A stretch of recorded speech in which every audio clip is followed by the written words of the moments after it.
Welcome back, deep divers. Today, we're going deep on this novel. It's called Cthulhu's Children. Oh, interesting title. It is. It is. So it's about this adopted kid, right? Mm. And you think you know where that's going, but, Yeah, classic trope. well, yeah, but turns out he's not, like, totally human. Mm. I see where this might be going. Yeah, it gets wild. So we're going to unpack all that. Like, what does it even mean to be human, you know? Especially when you're, well, not Especially when your origins are a little, shall we say, otherworldly. exactly. Right, so the book starts off, we meet Michael, he's a baby, seems pretty normal, gets adopted right away by this sweet couple, Amy and Joe.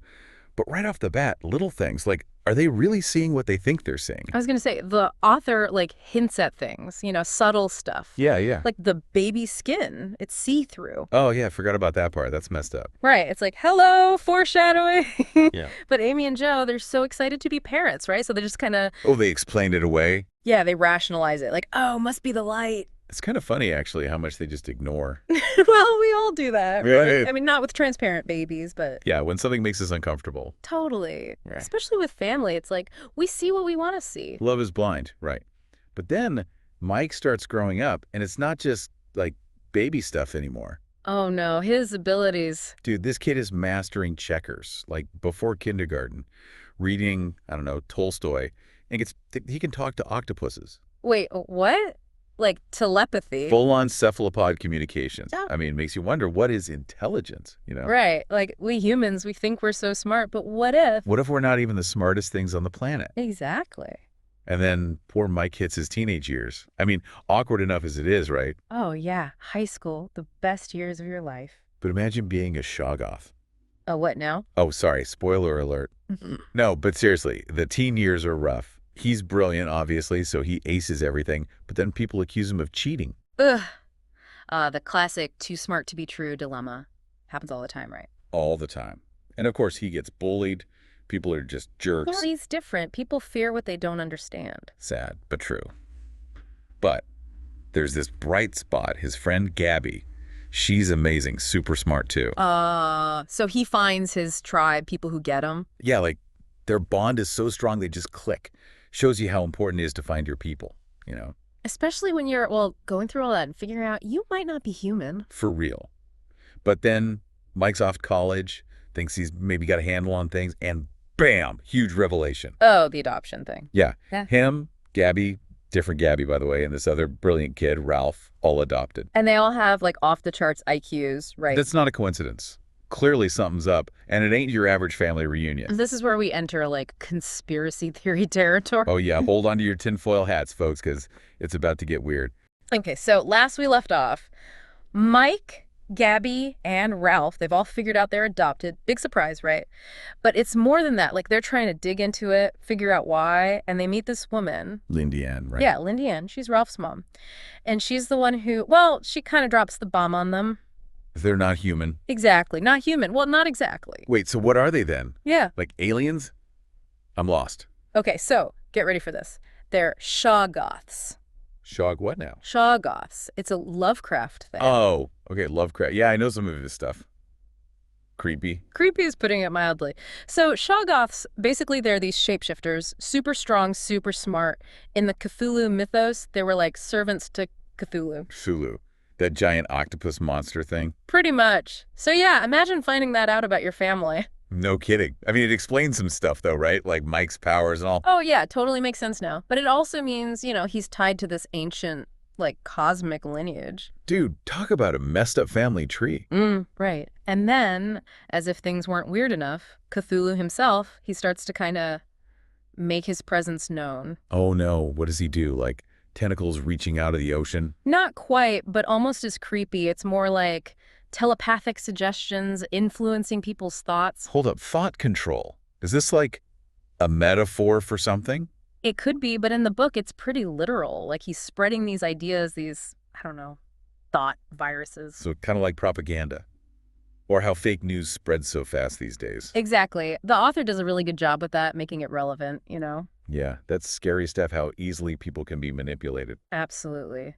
But then things take a turn for the worse. And it's not just mind games anymore. Gabby and Ralph, they go scuba diving and No, something happened. they die. Yeah. And it's super suspicious, not like a normal accident. You think Cthulhu had something to do with it? It's not explicitly stated, but yeah, you get this feeling like he's eliminating threats, getting rid of anyone close to Mike. Man, that's harsh. So what happens next? Well, it doesn't get any better for Mike. His parents, they're killed in an explosion. Their house is destroyed. Oh my God, seriously. What are the odds? Right. The police think it's foul play, too. At this point, poor Mike, he's lost everyone. That's awful. So what's he going to do now? He's all alone. Well, he's going through the wreckage of his house, and he finds this hidden basement. Whoa, secret basement. What's down there? Two things. First, there's the Necronomicon, that like evil book of spells and stuff. Oh yeah, the Necronomicon. That's bad news. Right. But then he finds this photo album, and it's basically pictures of him like transforming from Shoggoth to human. Wait, what? So someone made him human. That's what it seems like. And the photos, they're so sad, Like it shows his parents taking care of him even though he was this thing. They loved him anyway. That's heartbreaking, man. Uh-huh. But also super creepy. So does Mike just, like, accept this? Is he cool with being a Shoggoth now? Well, it's not that simple. But then, get this, a new Shoggoth is born. Wait, what? Where did this one come from? It's insane, right? From one of Mike's fingers. He cut it, and somehow this new Shoggoth, Fingal, just like grows from it. Ew, gross. But also kind of cool. So we've got Mike, the reluctant Shoggoth, evil Cthulhu out there somewhere, and now baby Shoggoth on the loose. It's a lot. But amidst all this, Mike meets Tammy. Cammy, who's she? She's this brilliant student, super smart, kind of like Gabby, but she's also like totally accepting of Mike, even with the whole Shoggoth thing. So she's not freaked out at all. That's kind of awesome. Right. It shows that even in this crazy situation, there's still room for compassion, for understanding. Yeah, that's hopeful. But what about Cthulhu? What's his plan with all this? Well, through Lindy Ann, we find out he wants to basically like cleanse the earth, Yeah. get rid of anyone who's resistant to his mind control, Oh, wow. So it's like a full-on apocalypse situation. basically. And it makes you think, right? Like in the real world, there are people who want that kind of control, who can't tolerate dissent. Yeah, it's scary how much that resonates with, like, current events. It does. But Mike, Tammy, Lindy Ann, and this Professor Gifford guy, they're not just going to sit back and let it happen. So they're going to fight back Against a god. against Cthulhu himself. They head for the Mariana Trench. That's like his lair.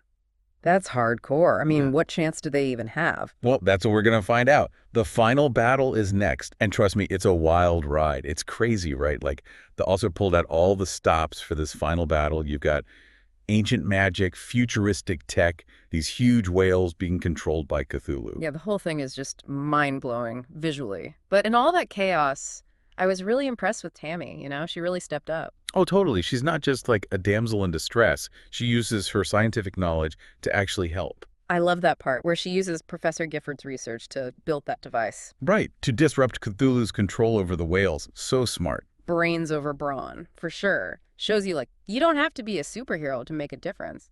Exactly. But yeah, the fight, it takes a toll on everyone. Mike almost dies, and even though they win, it's clear they're all scarred, Yeah, there's this sense of, like, even though they saved the world, they've lost so much. It's bittersweet, right? The book doesn't shy away from that emotional reality, which I appreciated. Me too. But then there's this really interesting twist at the end. Oh, where Mike realizes Cthulhu might not be the biggest threat, Right. It's like, yeah, this ancient evil god is terrifying, but but the real danger is us. whoa, deep. It is. Cthulhu, he represents this external evil, this force that wants to control us. But what Mike learns is that, like, the potential for that control, it's already inside us. Because of our own weaknesses, you mean? Yeah, fear, greed, intolerance, all that stuff. Those are the things that make us vulnerable. So, like, it's a cautionary tale, almost. Definitely. Like the author saying, hey, look around at the world, how easily we get divided, how quickly misinformation spreads. Those are the real monsters we got to worry about. Makes you think, for sure. So what's the takeaway here? Should we all just become Shoggoths and fight Cthulhu? Ha! No, I don't think that's the message. It's more about, like, being aware of ourselves, of the information we consume, of the choices we make. Being critical thinkers. What do I think? Exactly. And choosing compassion, choosing understanding, even when it's hard. Because that's what makes us human, right? And that's how we defeat the darkness, both inside ourselves and out there in the world. Wow, powerful stuff. So anyone listening, if you haven't read Cthulhu's Children yet, I highly recommend it. It's wild, it's thought-provoking, and it just might change the way you see the world. I second that. It's a book that stays with you, that makes you question everything. And in a world that's getting crazier by the day, I think we need more stories like this. Stories that make us think, make us feel, and make us want to be better. Well said. And on that note, we're wrapping up our deep dive into Cthulhu's Children. Thanks for joining us, deep divers. Keep exploring, keep questioning, and until next time, keep those tentacles crossed for a brighter future.